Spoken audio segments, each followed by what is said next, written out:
Go ahead. You Okay, cool. you can talk about it. So yeah, so since we talked a bit about Volkswagen and their Power Day batteries, electronic cars, I figured we'd talk one more thing about something I found, and it literally I'll just read the title because it's hilarious. Ford wipes out the $10,000 dealer markup on a Mustang Mach E after people on Twitter said, "What the hell is this?" Basically.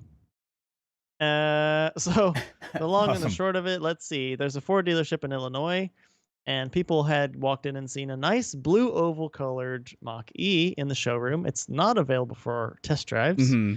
and it had a $10,000 markup on it. And it's not just like hidden. If you scroll down, you'll see a picture somebody took of the the window sticker, Ten and it thousand. literally just says plus 10,000 adjustment, adjusted MSRP, and then boom. I mean, they're not being shady at all. No, they're being So shady. They're just not. They're not hiding there. No, they're being they're not, yeah, yeah. greedy. So How's so that? this is not something new. I know anybody who's been looking for cars this is not something like major news, but the fact that Ford stepped in basically and later said, uh, if you go down, let's see, there's a guy who tweets the whole thing out, and then he says, "How long will this remain unsold?" And then literally somebody else, Mike Levine, says the markup has been removed. There you go.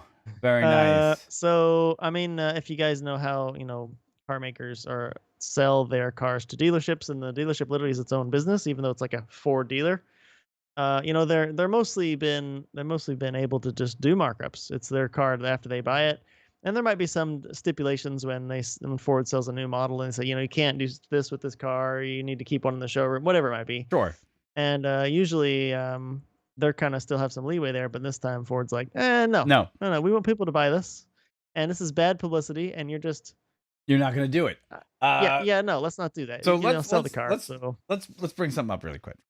And I want to talk about this because you and I both wanted Fords at one point. oh, I had something else to add to Oh, this. okay, Yeah, go that's ahead. a Okay, go ahead. Another pertinent thing to this is another Ford I did look at buying. So before I bought the Tesla Model 3 I have, which I'm very happy with, I had a 2004 Ford Torch Red Cobra Mustang, which I also was quite happy with. And for reasons, there's a bunch of reasons why I ended up getting rid of the car. Nothing really bad about the car itself. Hmm. When I was in the market for a new car at the time, I was looking at other stuff. One of which I did run across was the new at the time Ford GT350, not the 500, but the 350. And I mean, it's still a super cool car. The flat plane crank. Sure. Sounds Ford, I great. mean, it's really. Don't get me wrong, but then when I started looking around. I mean, what was the MSRP? Like 59, wasn't 59, it? something Something like like that. It that. was not. It wasn't ridiculous because Yeah, you remember the and day we test drove the Focus ST. You came with me and we asked about the price of both cars. yeah, And what was yeah. the answer you got? And legit anywhere you would go to online or in person or look for a GT350. Obviously, the weight was hard to get in because everybody wanted one, but on top of that, they were minimum markup 15,000 Yes. just because. And you didn't have to look too hard at a certain time when they were first coming out to find ones on the internet for 150,000. I mean, what the hell? So look, it's kind of No, funny. I no, and so there you go, Ford. I literally did not buy a 350 Your because markups. I'm not spending 15,000 markup for why? What? No, Okay, no. The look, MSRP was the that. Mach I E, would have paid that. No. the Mach E is great, right? But we also look. I was looking at the time. I was looking at the Ford Focus RS. That's the car that I wanted, and that's the same time that the car that you wanted came out. So it's not lost on me the fact that someone would take a mark, the Mach E, and try to make this sticker price plus $10,000 and do this, okay? Because Ford, I walked into a Ford dealership. He said we don't have an RS. I said okay, fair enough. I know they're not going to be out for another couple months. He said to me, well, yeah, you're not going to get it for sticker. I said I'll pay you sticker for the car right now. I'll put a deposit if you sell it to me for sticker price. He goes, Mm-hmm. no. I said, what do you mean no? He goes, we want 10 grand over sticker. I said, why? But why? Yeah. Why? I said, look, anybody that knows anything about cars will go out today and buy a WRX STI. It's going to have nearly the same performance. And if you ask them to put 10 grand on the table now for an RS, they would take that 10 grand, put it in their pocket, drive over, get performance parts for their STI worth about $5,000, and blow the RS off the road. I said, so no one's going to make this deal. He didn't care, right? No, And yeah. and No, they don't care. so Ford didn't get to sell me a car either because I was like, I'll just either go get myself either a Golf R, which they weren't marking up at that point, or a Mhm. GTI. And I found a great GTI, and that's the way it is. But it's funny. Yeah. It's funny now. Now here's the thing, Corey. Is this the end of dealer markups on these one-off early release vehicles that everyone knows in a year's time is going to be mass produced at a level that you're going to see 50 of them in a parking lot? I think part of it is the fact that somebody in normal person who walks into a dealership in Illinois gets pissed off and can share a picture with not just their friends Mm-hmm. or bring their friend over and say, look at this crap, like you and I did. They can get on the internet and say to everyone Yes. how much crap it is. And it's, again, like I said, it's bad PR Mm. for Ford, the company, not the dealership. I mean, yeah, of course it's bad for the dealership. But it's what's the headline? Ford wipes out dealer markup. There's nothing to doesn't say anything about the dealer's name in Illinois. It says Ford. Yes. So it's bad PR for Ford. And somebody apparently thinks it's a good idea to say, hey, call up that dealership in Illinois and tell them to knock this crap off. And it worked. And So you know what we got to do then? That means we really whether this is like gonna go on and on, I don't know about that. But I mean, we'll see.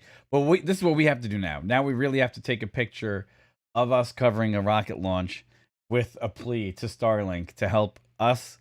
Why not? Starlink help Starlink.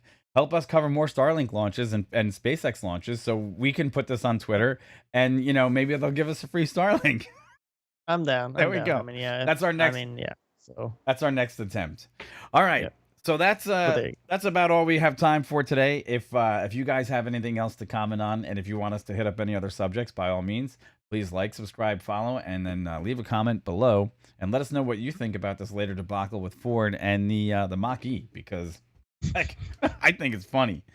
I think it's hilarious. think I thought it was quite poignant because you just were talking about the Mach E 2 days ago. Yes. You were talking about it, and I was like, this is funny, but also noteworthy. It's the Mach E.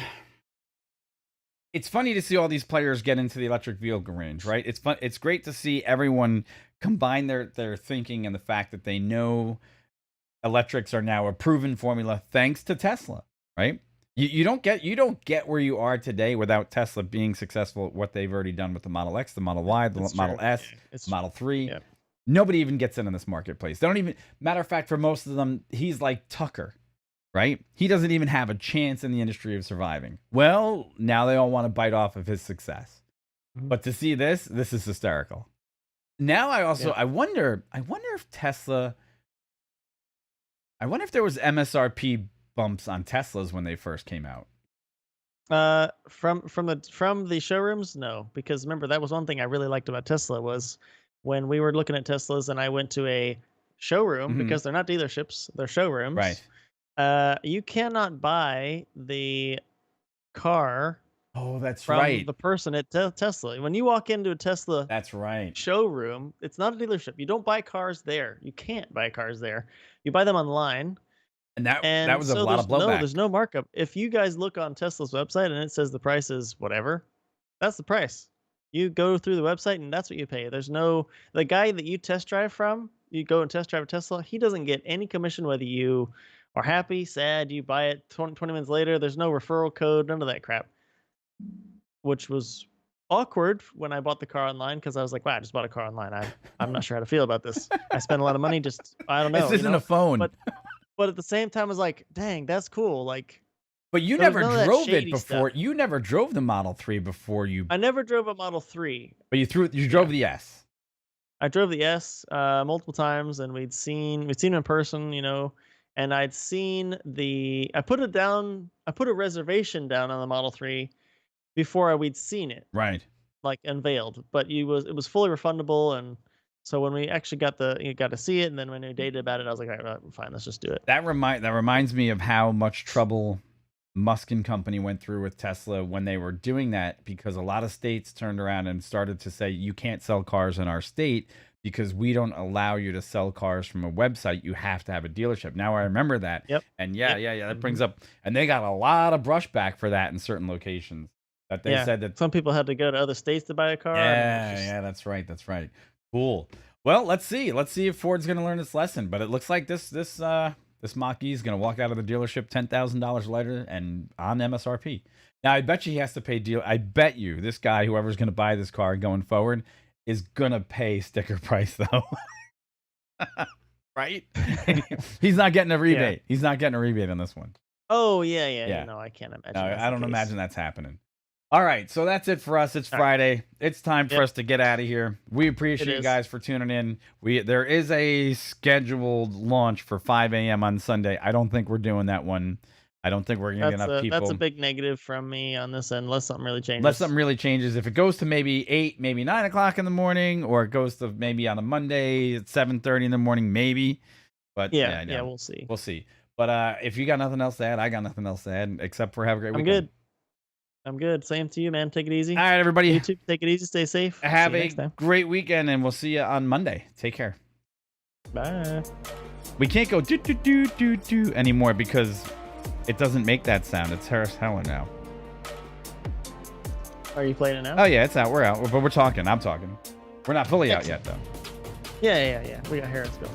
One of these days, that might come back to bite us on the butt when one of us is still talking and I haven't cut the feed yet.